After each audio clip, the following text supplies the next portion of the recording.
Hi అండి, బాగున్నారా? నేను బాగున్నాను, మీరు కూడా బాగుంటారు. మనం అందరం బాగుంటేనే సమాజం బాగుంటుందండి. కాబట్టి అందరం బాగుండాలి. అందరం కూడా మరి అన్ని విషయాలు కాకుండా కొన్ని ఇంపార్టెంట్ విషయాల్లో కూడా మనం డిస్కషన్ చేసుకున్నట్టయితే మన దేశ పాలన కానీ, మన కుటుంబాలు కానీ, మరి సొసైటీ కానీ, ఒక లొకేషన్ కానీ, ఏదైనా కూడా ఒక కాలనీ కానీ మంచి డెవలపింగ్లో ఉంటే ఒకరిని చూసి ఒకరు డెవలప్ అవ్వడం అనేది చాలా ఇంపార్టెంట్ అండి. కానీ మన దగ్గర ఏముంటుంది ఎక్కువగా స్త్రీలలో అండి, నేను కూడా స్త్రీనే. ఎవరైనా బీదగా ఉండి వాడు డెవలప్ అయితే వాళ్ళ మీద దృష్టి, మనకి ఏం గతి లేకుండా ఎట్లా డెవలప్ అయింది చూడు, ఎట్లా అయింది చూడు, అది ఇది అని. ఒక ఆడామె కూడా కష్టపడి పైకి వస్తే ఆమెను చూసి ఓర్వలేకపోతాం. కనుక అందుకే అంటారు, అది 7 జుట్లన్నా కలుస్తే కానీ 3 జుట్లు కలవవు అని చెప్పేసి ఆడవాళ్ళు. అలా నిజంగా మనలో మనకి ఆడదానికి ఆడదే శత్రువు అని అంటారు. కాబట్టి ఇటువంటివన్నీ కూడా మనం సామెతలు పూర్వం వింటూ ఉంటాము. కానీ ముఖ్యంగా ఇప్పుడు పరిపాలనలో చూసినట్టయితే ఈ యొక్క పరిపాలన విధానం అనేటటువంటిది మన సమాజానికి రథసారథులు అనమాట. మరి ఈ రథసారథులు మంచిగా ఉంటేనే మన యొక్క దేశం కూడా సరి అయిన విధంగా నడుస్తుంది.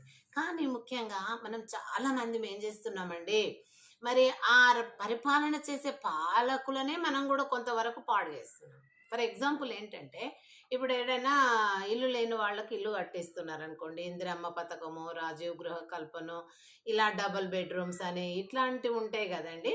లేని వారి కొరకు కట్టిస్తాం. ఆ లేని వాళ్ళ దాంట్లో కట్టిస్తే ఏమైతే ఒక 500 ఇండ్లు శాంక్షన్ అయినామంటే 400 ఇండ్లు కట్టారనుకోండి, ఆ ఏరియాకి సంబంధించినటువంటి లీడర్ ఉంటారు కదండి, ఆయన కొనిపెట్టుకుంటాడు.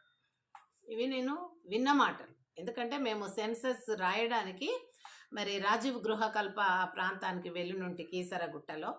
అయితే అక్కడ చూసిన ఇవి పలాని లీడర్ది, పలాని లీడర్ వాళ్ళది ఇట్లా. ఎందుకంటే వాళ్ళు కొని పెట్టుకుంటారు, అప్పుడు కట్టించినప్పుడే కొని పెట్టుకుంటారు. కానీ వాళ్ళ పేరు బయటకు రానియకుండా వాళ్ళ చుట్టాల పేర్ల మీద అవి పెట్టుకుంటారు. అవి ఏం చేస్తారు వాళ్ళు అట్లా పెట్టుకొని, ఇప్పుడు ఎవరైనా ఇండ్లలోకి వచ్చిన వాళ్ళు నిజంగా వాళ్ళు పేర్లు రాపించుకున్న వాళ్ళ ఇండ్లలోకి వస్తారు కదా, వాళ్ళకి తెలిసిన వాళ్ళు మాకు రాలే ఇల్లు, మీకు వచ్చింది మాకు రాలే అంటే ఆ పలాని లీడర్ను కలువు, అంతా ఆయన దగ్గర ఉంటుంది, ఆ లీడర్ను కలిసినట్టయితే ఇంకో కొన్ని ఉన్నాయి, ఏమన్నా మీకు ఇస్తాడు అని ఇట్లాంటి మనోళ్ళు మనం చెప్పుకుంటారండి. కానీ వీళ్ళు చెప్పడం తప్పు కాదు, వాళ్ళు పోవడం తప్పు కాదు. వాళ్ళకి ఇల్లు కావాల ఆశ. వీళ్ళు చెప్తే ఏంటంటే ఒక మార్గం చూపించినట్టు లేని వాళ్ళకు. ఇది లేని వాళ్ళ ముచ్చట్లు.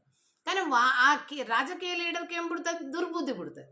దుర్బుద్ధి పుట్టి ఏం చేస్తాడు, దాన్ని 1,00,000కి అమ్మేది 2 లక్షలకు అమ్మేసుకుంటాడు. బయట కొనలేము కదా 2 లక్షలు పెట్టి. అందుకని ఆ 2 లక్షలు తక్కువ